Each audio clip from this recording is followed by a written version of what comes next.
Three Things with JR. I am JR. Welcome, everybody, to episode number 30. That does seem like a milestone. I'm digging it. 30 episodes. We've been doing this now for somewhere around 6 months. All pandemic all the time around here, and why not record a podcast? That's what I said, and I'm still doing it. I'm thoroughly enjoying talking to you, the grand listener, and to other people, to guests on my show. It was awesome. A couple days ago, oh, that was a good one. Ooh, lots of garlic in that one. A couple days ago, my daughter Alison texted me and said she is ready to do the podcast. When I first wanted guests on this show, she was the first person I reached out to, and I said, hey, I want you to be on my podcast. I thought she would jump at it. She said yes, but she also said, I don't know what I want to talk about yet. I'm nervous. I'm not ready. So I didn't push her, and she reached out and said she was ready. So then I pushed her, and we got it done. We got it done today. It's Monday, October 5th. As I'm recording this, I drop these episodes on Tuesdays, and it's about 30 minutes till Tuesday as I'm recording this intro here. So we're just making this one by the skin of our teeth. We recorded this today outside at the pavilion at Green Acres Lake. We'll talk about that in the show here to put that in that physical location into context. You're going to hear wind in the background. You're going to hear weed eaters in the background and vehicles. Also, Alison brought with her beautiful, wonderful daughter, my granddaughter Aliyah. So she's in the background playing and talking and being herself and being awesome. And I left most of that in, so you're going to be able to hear my granddaughter laughing and joking and talking with us as we do the podcast, just because it felt natural, and she's awesome. And so that's all in there. Before we get into this episode, I do want to talk about last week's episode and just say thank you to Mark Connor, who I think of as Sparky. He is responsible for the most listened to episode of Three Things, and it reached the highest number of listens of any episode I've had faster than any episode before. So technically, maybe not true. The first episode, the very first episode, the first one people listen to when they go find a podcast, that one technically has one more listen than last week's episode with Sparky, but it's also been up on the site since April 5th. And Sparky's episode has one less listen, but in just 7 days. So I thank you for Mark for joining in. You guys should be listening to his podcast. He's got about 4 episodes out now. It's called Roanoke Isms and Other Silly Things. It's by Mark Connor. It's available using the same platform that I use to get the podcasts out, Anchor. That you'll hear an ad for that here later in the episode. So yeah, fun having Sparky here. I did, since that episode, we went into the studio, my band and we recorded 2 songs. Now, I have rough cuts of those songs, but I am not going to play them for you because that would not be cool. Other guys in the band are like, nope, we're not putting those out. And they didn't tell me this, but I know they would if I asked. We're not putting those out. We're not letting the public hear those until we are finished. And we're done recording them. We just got to tweak the sound and the mix and all of that stuff. So it's just kind of a rough cut that we have now. But I have about 5 minutes of me just playing around on the drums as we're getting the drum sounds, as the engineer's checking his mics and all of that stuff. I was just sort of playing around. I didn't even realize it. He was recording that whole thing, and he sent me that recording. So all the drum solos you're going to hear in today's episode and probably several upcoming episodes will be from the Studio 607 with Tim Ryan at the helm. And yeah, it's pretty cool. These are sort of raw drum sounds, so these will be tweaked and EQ'd and all of that for the actual sound, the songs itself. But this is just me doing, farting around on the drums. So those are the drum solos that you're going to be hearing in between thing 1 and thing 2 and at the end of the show. And right now, as we get into my interview with my daughter, Alison, accompanied by my granddaughter, Aliyah, at Green Acres Lake today, October 5th, 2020. Enjoy.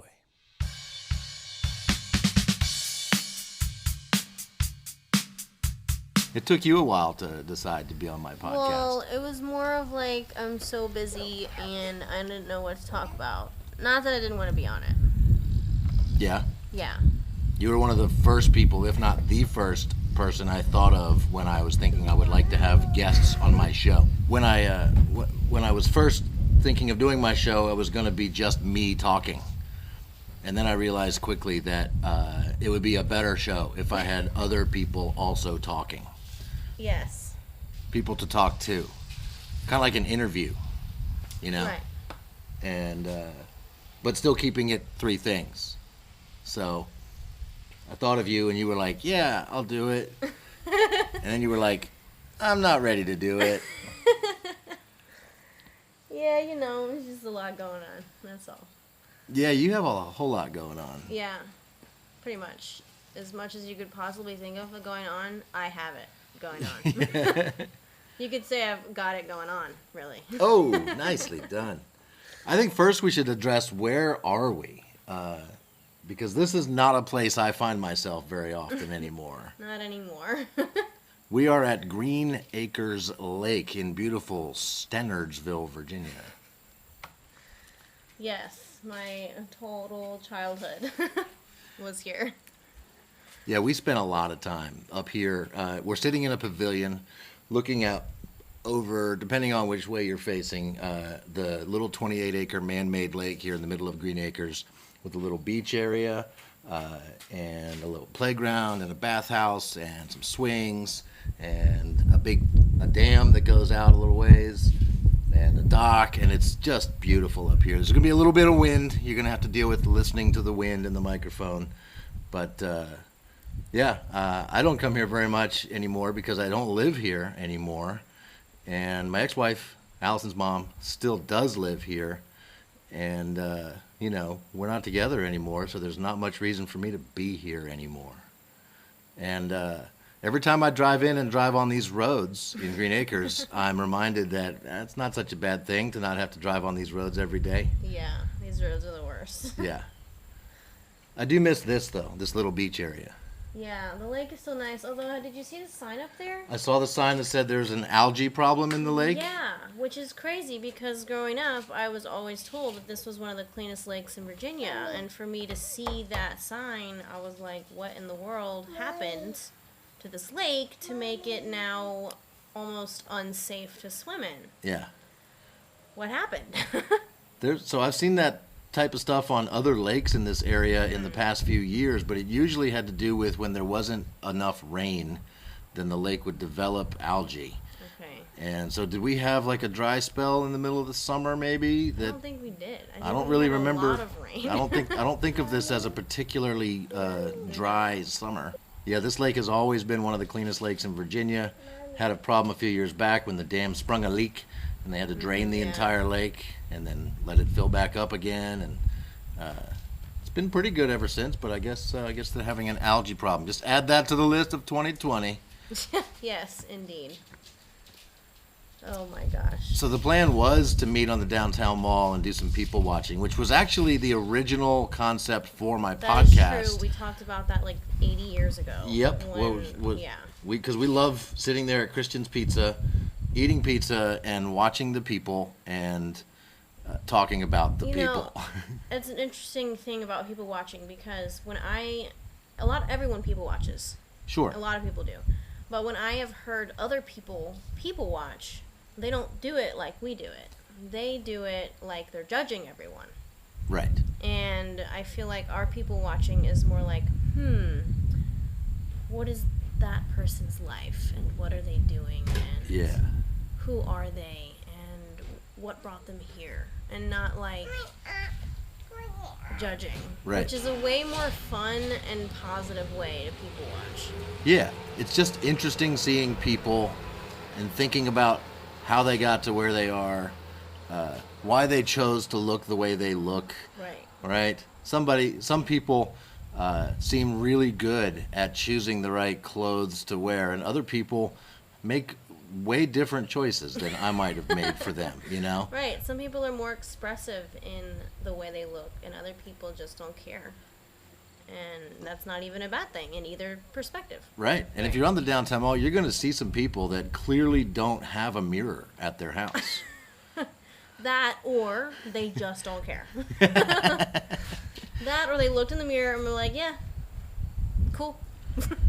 Yeah, so that was the original concept for people watching, but logistics today just got in the way, so instead we're here where there are no people to watch. Lots of nature and no people. Yes, baby. Did you want to tell somebody something? Aliyah, are you going to be on my podcast? You're not quite sure what's happening, are you? Clearly. She's like, who are y'all talking to? Why are you guys talking weird? This off. This isn't how you talk to each other. We're talking to each other, but we're also talking to everybody on the planet, because everybody could listen if they want to. Right. So we have to think that we're talking to. Think big, okay? Yeah, think big. Think global. Think global. Act local. Think global. Act local. That's what we're doing. We are local, that's for sure. It don't get much more local than Green Acres Lake. Don't get much more local than Green County. That's so funny. That's a cute laugh. Oh my goodness. So I guess you could say I thought of something sort of for the first thing. Okay, so we're going to get into it. Thing number one.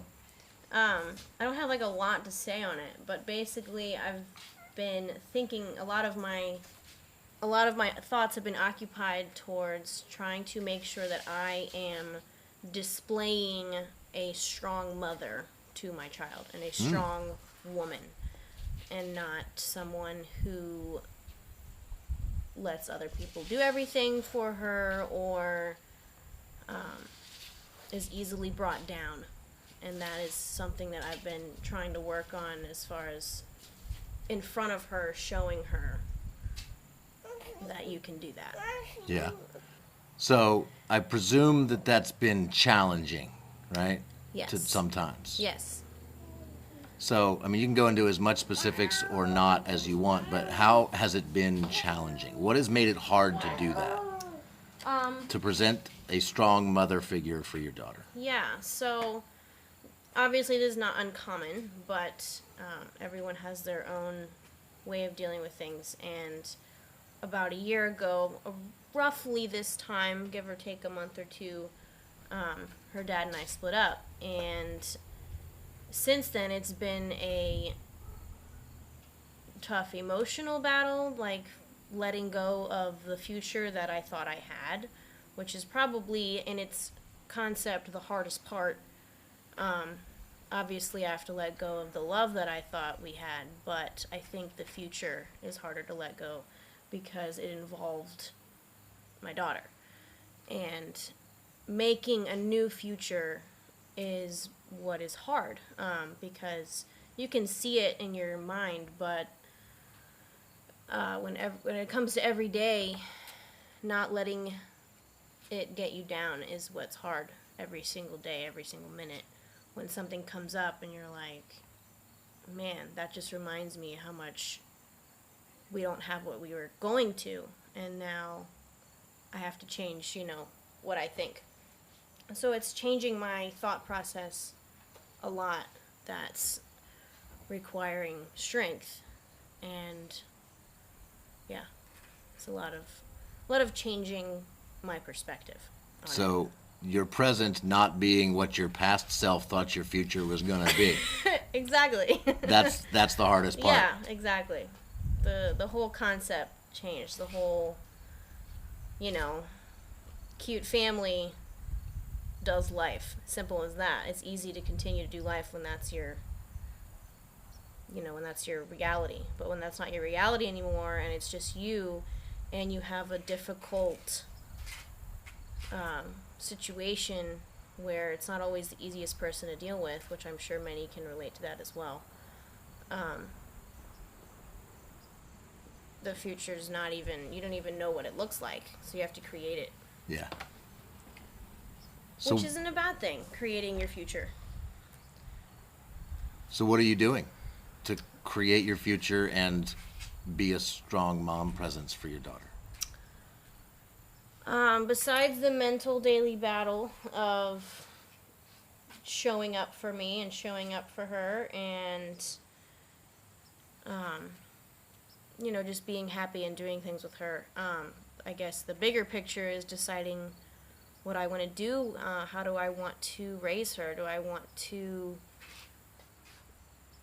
live in the country? Do I want to live in the city? Do I want to live around here? Do I want to spend more time at work than at home? If I, depends on the work that I do. What am I deciding? So it's a lot of decisions that you have to make slowly,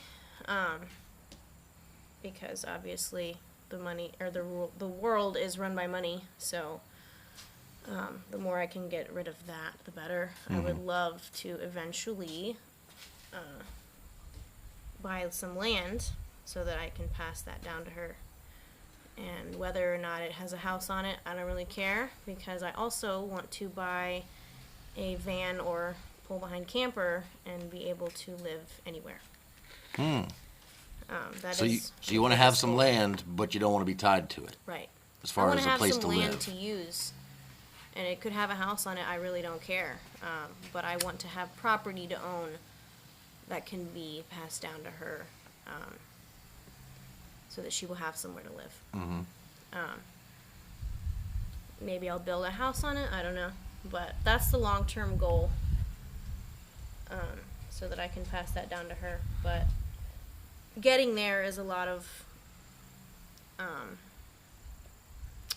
sacrifice as far as time and work and sleep. Yeah. So as long as I keep that goal in mind, I can keep going and working, sacrificing. Does the phrase "I'll sleep when I'm dead" ever come to? Does that play into it at some? All the time. Yeah. So my current job, I'm a vet's assistant overnight, and I work 3 12-hour shifts, and 2 of them are back to back. So I work 6 to 6 Monday night and Tuesday night, and in between those shifts, I also have to be mom. And sometimes I get help where someone watches her while I sleep, and sometimes I don't. And both times I'm exhausted. Yeah. And those are definitely the days where I think, yeah, I'll sleep when I'm dead.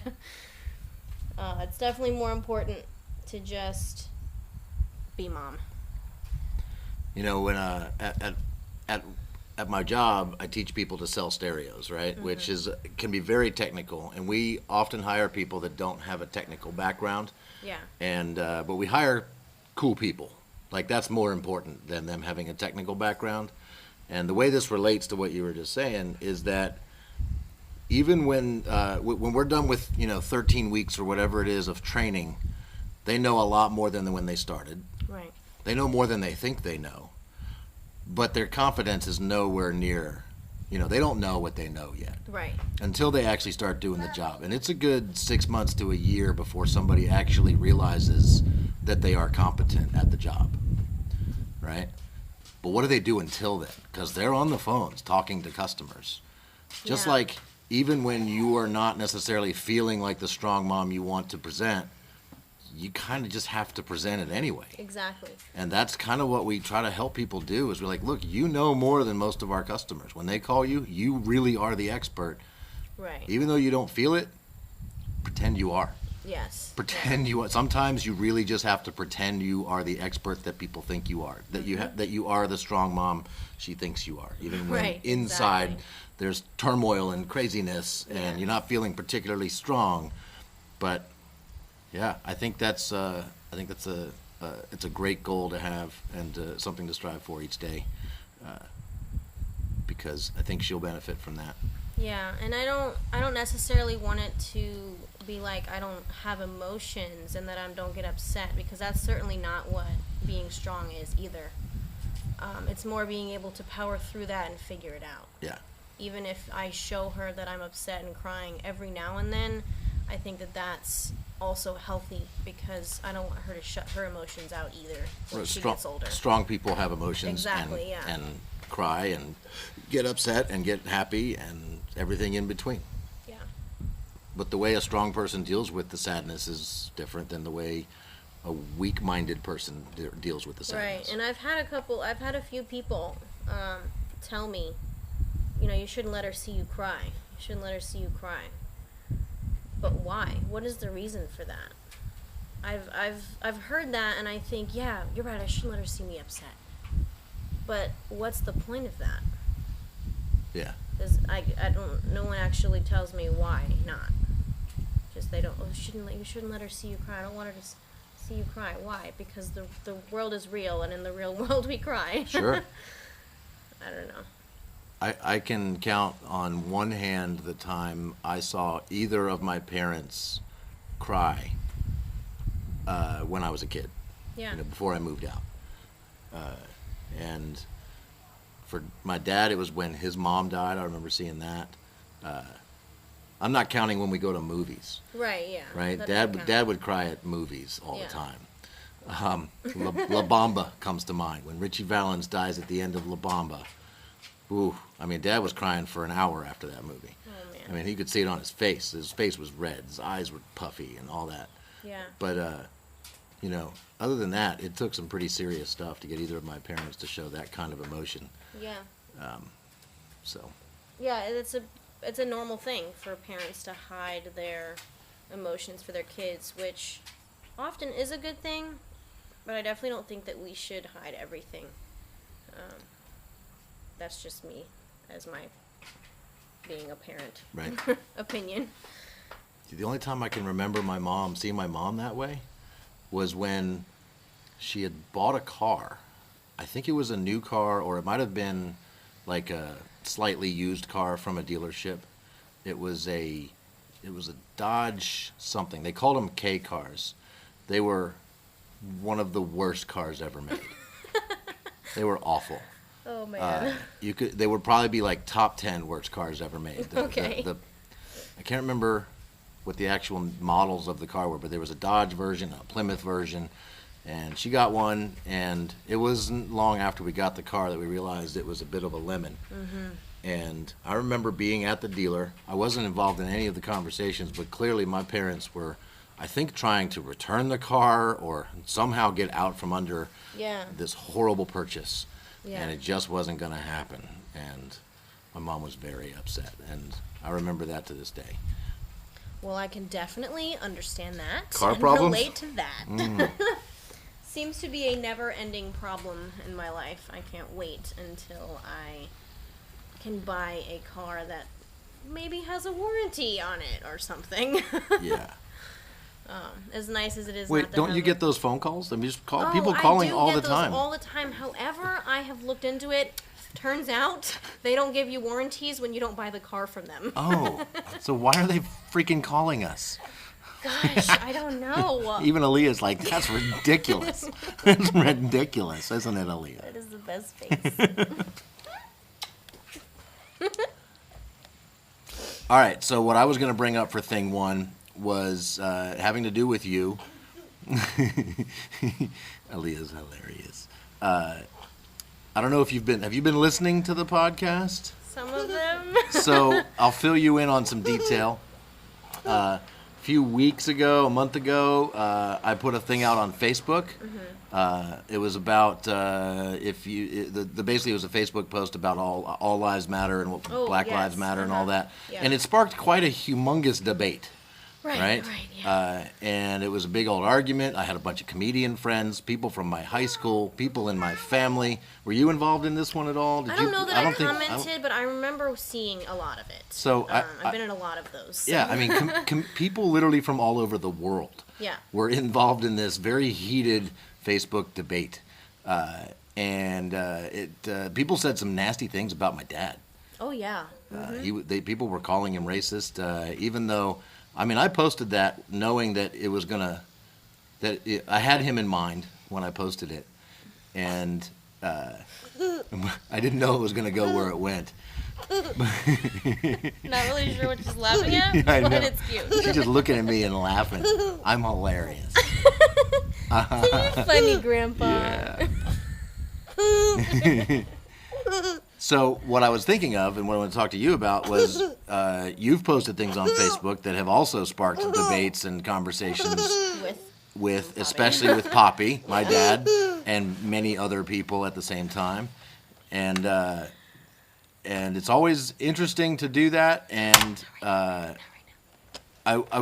we've talked about this off air. Yeah. But when you post things like that on Facebook, that I'm curious, like if you even do you think about it ahead of time, like who's going to be irked by this? Who is this? Are you posting at somebody, or are you just posting, or like what is your thought process when it comes to that? Yeah, so sometimes I just don't really think about what's going to come of the post, and I just like, yep, I agree with that, and then I post it. Other times I think a little bit further into it, and I'm like, yeah, this is kind of point out exactly what this random person on Facebook disagrees with, and if said person were to read this, maybe it will show them another perspective. I don't know. Yeah. And that's obviously, I think, why most people share stuff like that. Like, hey, you people that disagree with me, read this. What do you think now? You know? Yeah. And it's never ever pointed at Poppy because I know he's not racist. I think we disagree on a couple of logistical things. Logistical? Yeah, like not... Like, empathetically, we all have the same idea. We all believe that Black Lives Matter, and we also believe that everyone's life matters. Yeah. That's not really in question. It's about what we're doing about the situation at hand, and I think that's what we disagree on. But yeah, when I post things, sometimes I think further into it, sometimes I don't. Yeah. So I don't post as much stuff like that on Facebook as I used to, right? Mm-hmm. I used to, years ago, as I was coming to the realization that I'm an atheist, I posted a lot about that stuff. Yeah. And that sparked a lot of, I thought, really great discussions and debate. Yeah. But I don't really do much of that anymore. If I'm going to throw out to the world what I think, I'm probably going to do it here on this podcast now. Right. Right? Yeah. Because this is the platform I've chosen to do that with. Yeah. And yeah, so there you go. So I wasn't posting it at Poppy, but I certainly had an idea that he might not, he might have a different view about it. Yeah. I always kind of expect there to be some kind of comment from him or our uncle. Uncle John? Uncle Cousin John? Uncle, cousin John, yeah. Youngster. Yeah. That's what I always get called. Is it? Yeah. If he seems more like an uncle. Yeah, he right? seems like an uncle. But I think technically he's a cousin, like several, like second or third Couple cousin or something like that. Yeah. So it's kind of like a combination of a cousin and an uncle, right? He's a right. he's a He's cousuncle. older, but he's technically a cousin. He's a He's kunkle. older than us. A kunkle. Or Okay. an uncson. An uncson? I don't know. You don't know. I don't know. You should have saved that for the silly one at the end. All right, cool. That's good deep stuff. We're going to do a drum solo, and we'll be right back.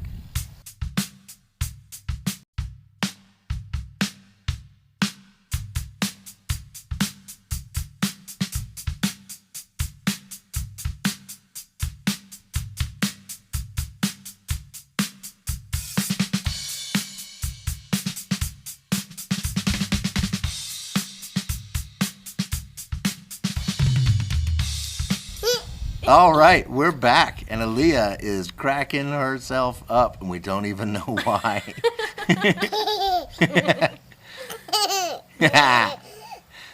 What's so funny? This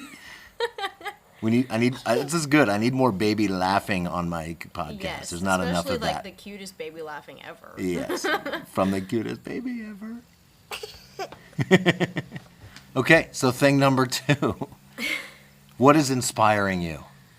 So I'm not sure if I'm allowed, actually. I just thought about this, if I'm allowed to talk about it or not. Interesting. It's a person that I know. Okay. and I don't think she would have a problem with it, but I could probably ask her. I guess I don't have to say her name. She lives in California, and she has a daughter also I think she's like 5 or 6. And she also separated from the baby's father. Yeah. And it was also difficult. Okay. So it's a lot of the same things, and she works also full-time in the medical field. Okay. And she has successfully transferred over to van life. And am I supposed to know what that van is? life is like a thing, okay? Van life? Wait. So, is it a literal thing? Van life. Does she live in a van? Live in a van. Oh. Yes.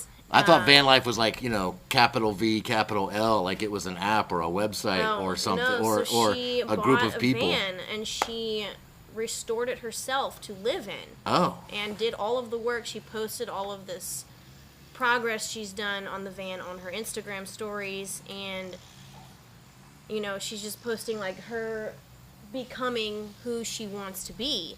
And a lot of her posts are so relevant to how I feel. Okay. And what I want, and just watching her has been so inspirational, and seeing how much she has done while working full-time and momming full-time. And successfully, got out of her apartment and now lives in her van. It helps that she has parents that she can, park her van at their property and help with childcare and stuff like that, but I also have that. Yeah. And I just think it's super awesome that she's able to do that, and it's inspirational to me, yeah, I can do it too. If she can do it, the same thing, and then I can do it too. Does she move around much in the van? Yeah, so she posts all the time on Instagram that she, on her 1 to 2 days off, she will go on a road trip to Northern California or a national park or something, and she'll just stay there.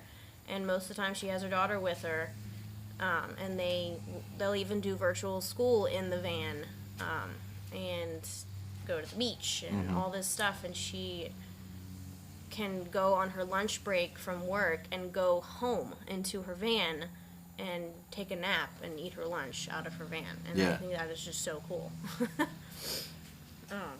But yeah, I think if she, she takes time off sometimes, and she'll go on a longer adventure and stay wherever. Yeah. And it's super awesome. So, do I know this person? I don't think you know her. She went to Heartland.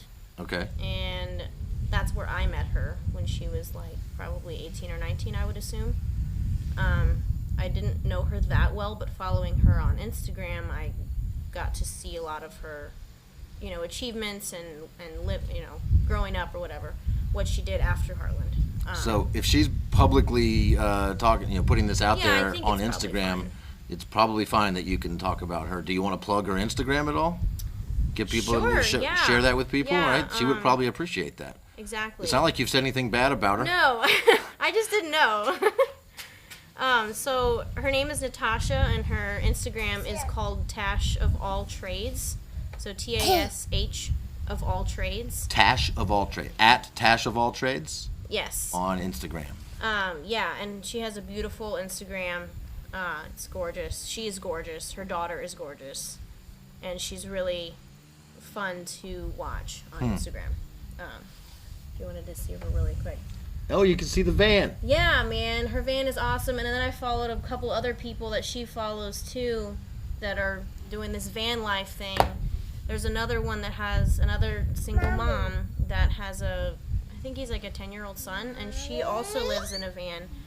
She lived in a van for a year, and she does life. You want to live in a van? She lived in a van for a year and now has bought a pull-behind camper, which is way also cool because you can detach it and have a truck, and you can have a bigger home. Right. So that's you graduate to that. Yeah. Next level van life. Yeah, exactly. Van life phase 2. Right. So she's a lot more further into it than Natasha, but they're both really inspiring to me. So. Awesome. So what's inspiring me right now, I can't wait for every Friday because there's a new episode of the show Long Way Up premiering right now. So for those that don't know, Long Way Round and Long Way Down were the first two TV shows or series of shows from Ewan McGregor and his friend Charlie Borman. They ride motorcycles. The first one, Long Way Round, they rode from London to New York City the long way around, meaning they drove through all of Europe, all of Asia. They flew over to Alaska, drove down through North America all the way to New York City on motorcycles. Oh, And it was awesome. It's like a 10 or 12 episode show chronicling the whole thing. It's shot beautifully. It's awesome. It's just two guys on motorcycles. They've got a third guy with a camera. They've got a couple trucks of people supporting them, meeting up with them at borders. But for the most part, the dudes on the bikes are out there on their own. And it was so cool. They did another one called Long Way Down, which was the same concept. They rode from the northern tip of Scotland to the southern tip of South Africa. And those were like 12 years ago. And they just are right now, the newest season of this show is coming out because they just they took 12 years and didn't do this at all. wow. So now, this time, it's Long Way Up. And they're riding from the southern tip of South America in Argentina all the way to Los Angeles. Wow. 13,000 miles. Yeah.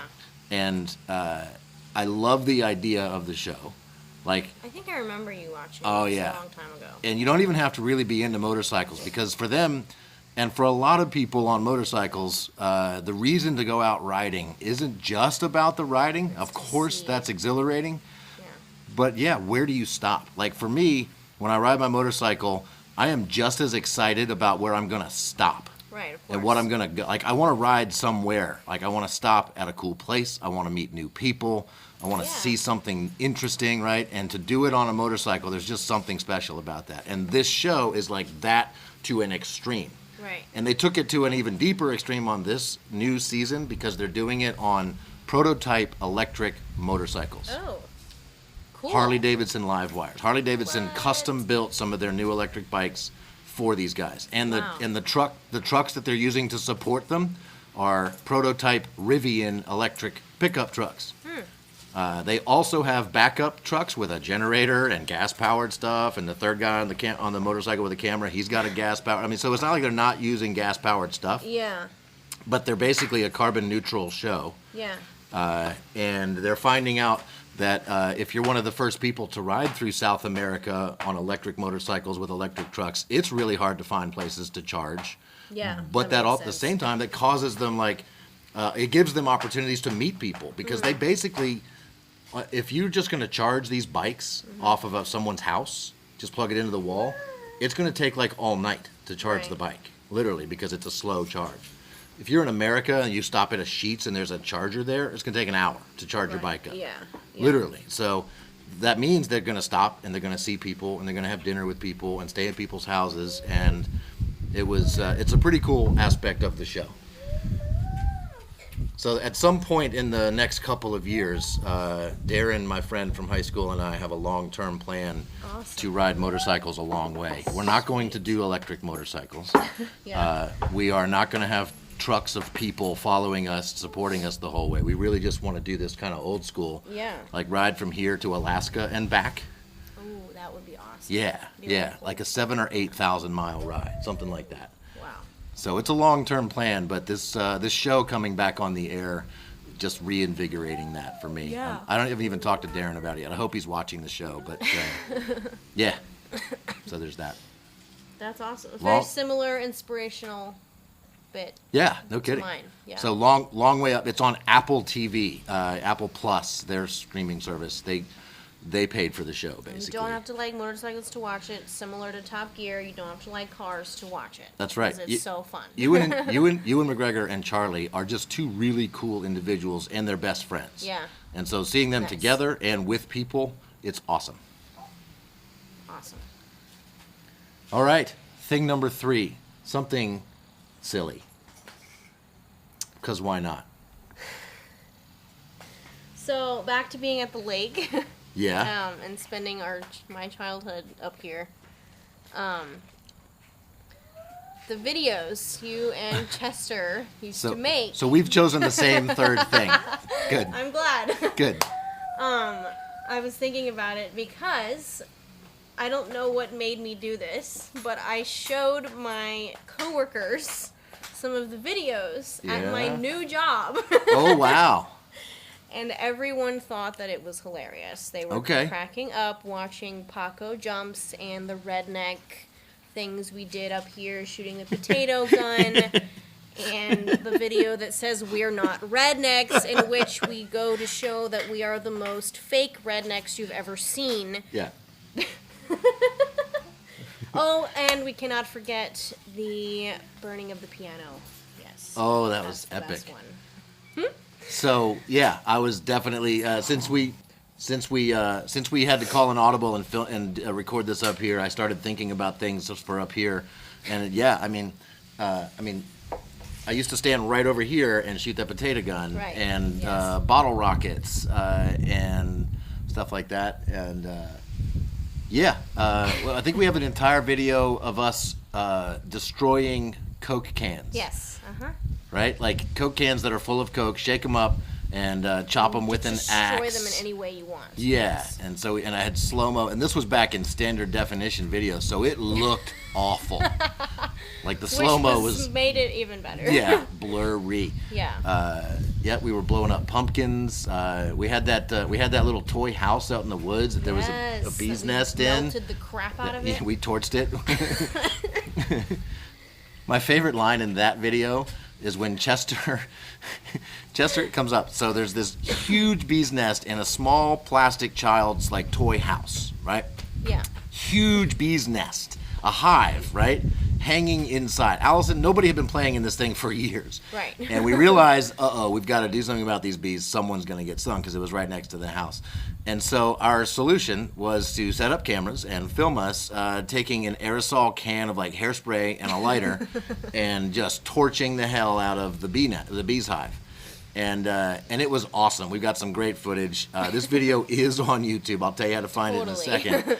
But my favorite part is when Chester gets up close to look and see how are the bees doing. He sees there's still a few live bees flying around. And he looks into the house with the hairspray and a lighter, and he goes, "It's okay, I'll save you." And then continues to torch them.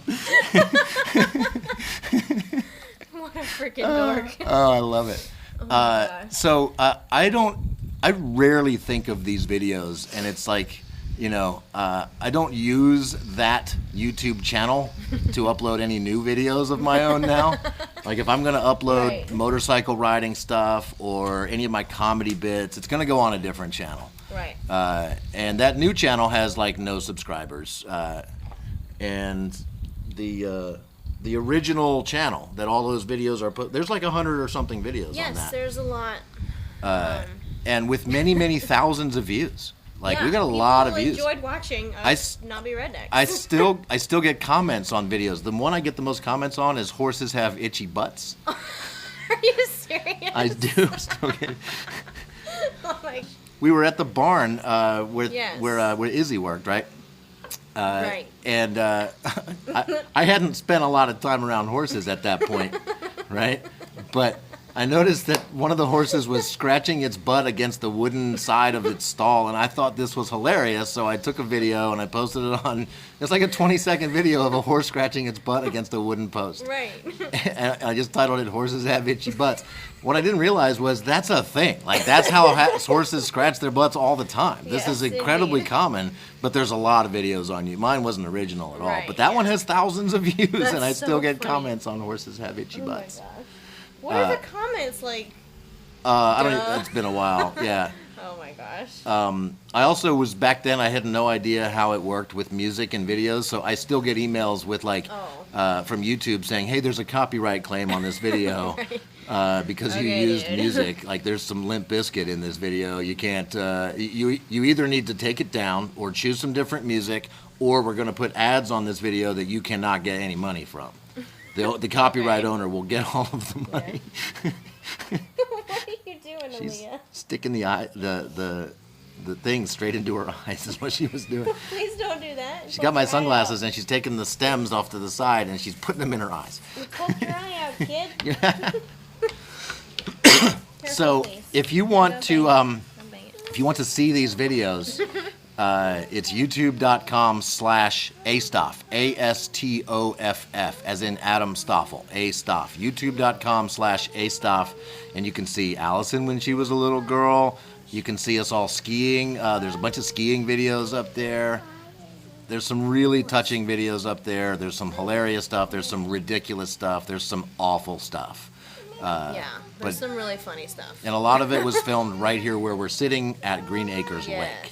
Yes. And it sounds like this podcast might be coming to an end because Aliyah has to go potty. Supposedly. Maybe. Which means she probably already has. That's Aliyah's thing number 3. Because you can go number 1 or you can go number 2, or if you've already gone both in your diaper, that's thing number 3. She's actually very grown up when she goes to the potty. Yeah? She will tell me, I need to go potty, and I say, okay. Oh, she's putting my shoes on for me. And she brings me to another thing. She will do everything herself. You know, she'll open the potty, she'll pull her pants down, she'll get mad that she can't pull her diaper off, and then she'll pull it off anyway. And then she will sit down, she will go potty, and then how like those baby, hang on 1 second. Those baby potties, you have to take the little bowl out and empty it into the regular potty. Yeah. Well, she does that too. Oh wow, she empties her own. She empties her own pee. I go pee. You're gonna go. You go pee. Go pee. Okay. All right, you guys go pee. Come on. And that's the end of this podcast. Bye. It ends on a strange note. That's a first for 3 Things with JR. I'll finish this up here. So Aliyah and Alison are going over to the little bathhouse here at Green Acres Lake to go to the bathroom. This is a bathhouse that has been here for a long, long time. When my parents bought a piece of land here in Green Acres back in the 80s, this bathhouse was already here, which was great because my dad and I we would come down here and we would work on the house, clear the land, build a house, and before we had showers or plumbing at all at the house we were building, we would come here to this Green Acres Lake, and this is where we would get clean. We would either swim in the lake, or if it was wintertime, we would just go in the bathhouse and take a shower. The bathhouse is a little, basically on the inside it's unchanged. They've extended off to the end of it. They've got some additional storage and stuff here, and there's cameras up here now, like they have a webcam, so if you live in Green Acres you can look at the lake from the bathhouse. It's a beautiful little spot. But anyway, that's 3 Things with JR. This is I've been looking forward to this episode for a while now. Love to get to chat with my daughter Alison. And Aliyah, I think, is going to make the podcast as well. I don't think I'll be editing her out, so you most likely have heard her additions to the show here today as well. Thank you so much for listening. We'll be back next week. Drum solo time.